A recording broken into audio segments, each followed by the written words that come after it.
Sir Keir Starmer had a moment of major confusion at the G7 summit as he shook the interpreter's hand rather than the South Korean president's. Oh the no! encounter continued on camera Oh as god! the two leaders couldn't decide where to stand before posing for a photograph Oh, it's so at the embarrassing. gathering in Canada. This comes after Keir Starmer had another awkward moment with US President Donald Trump when the pair dropped the newly signed UK-US trade deal. How embarrassing, ladies and gentlemen. Your Prime Minister, Sir Keir Starmer, does not even know who he is meant to be shaking hands with at the G7 summit. This is not someone who's making us look amazing and strong on the world stage. He is embarrassing us. He's like the embarrassing dad of Britain. And I want to also show you guys Nigel Farage speaking to Mike Graham on Talk earlier today, where they were talking about the interview that Keir Starmer did with Beth Rigby whilst also at that G7 summit, where he was asked about the grooming gangs. He excused himself from his far-right bandwagon comments and claimed that he was the strong man doing something about the grooming gangs and the other politicians aren't. And I think what Farage said about Starmer here just absolutely nails on the head what is so wrong with this politician. From the off, Yes. that interview with Keir Starmer wasn't unbelievable. It was unbearable. I can't listen to him. He is. He's all over the shop. He is, isn't he? And I mean, And when she asked him, what was his biggest mistake? Yeah. Do you know what his biggest mistake was? Going into politics. Yes. And why do I say that? Because actually, if you go into politics, you do it because you believe in something. Yeah. You think there's a course of action that needs to be taken that you think will make the country better. This bloke doesn't believe in a single thing other than the niceness Yes. of human rights law, international law, and the North London Yes. set.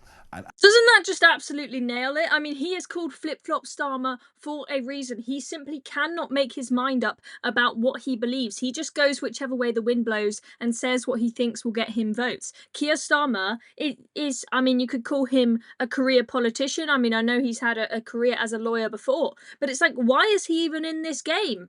He doesn't have any kind of, passionate cause that he is fighting for in politics. He's just kind of there, just coasting, trying to survive, changing his mind every 2 seconds about what he supposedly believes in. And what you're seeing with his premiership, you're seeing somebody who wanted to be Prime Minister for the sake of being Prime Minister, Right.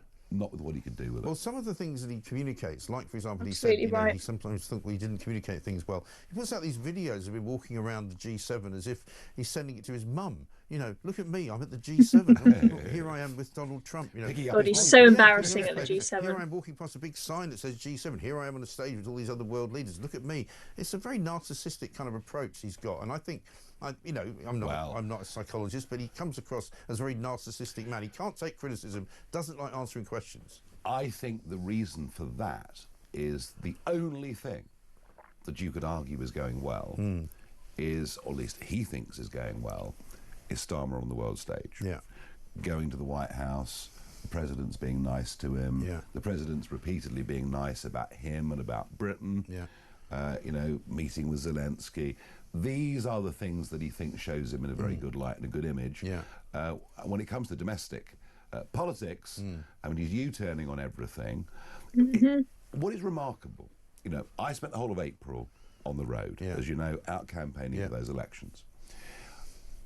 The level of dislike of Starmer, I've never seen anything I like haven't. it. No, it's absolutely And vitriolic. it's not just ideological either. No. They don't like him. No. Whether it's his voice, his approach. I mean, up in Durham, people said to me, well, we preferred that Corbyn. Yeah. We didn't agree with him, Right. but at least we knew where he stood. And it's the fact this guy doesn't stand for anything.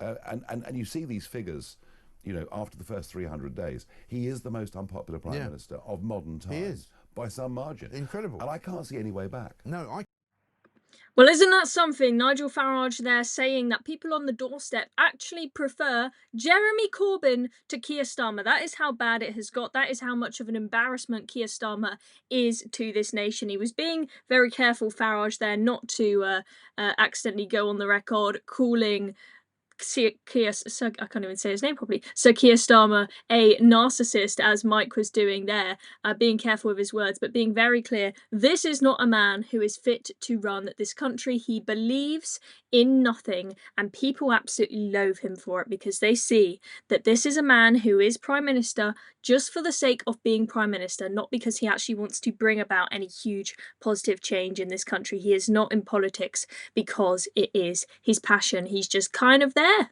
just coasting, as I said. Anyway, hope you enjoyed that video. That is the latest with Keir Starmer at the G7. He's just returned. He's now having, or may have finished now, a Cobra meeting about the Iran situation. Nigel Farage there was saying that where Keir Starmer thinks he's doing well is on the world stage. So will Keir Starmer do the right thing when it comes to Iran and give the appropriate support, or will he make a fool of himself there so that he is an embarrassment to this nation, not just at home but on the world stage as well? Let's have a look and see over the coming hours and days. Anyway, thank you for watching this video. I'm Chloe Dobbs. Make sure you subscribe to the Reason channel if you're not already, so you don't miss out on any more updates.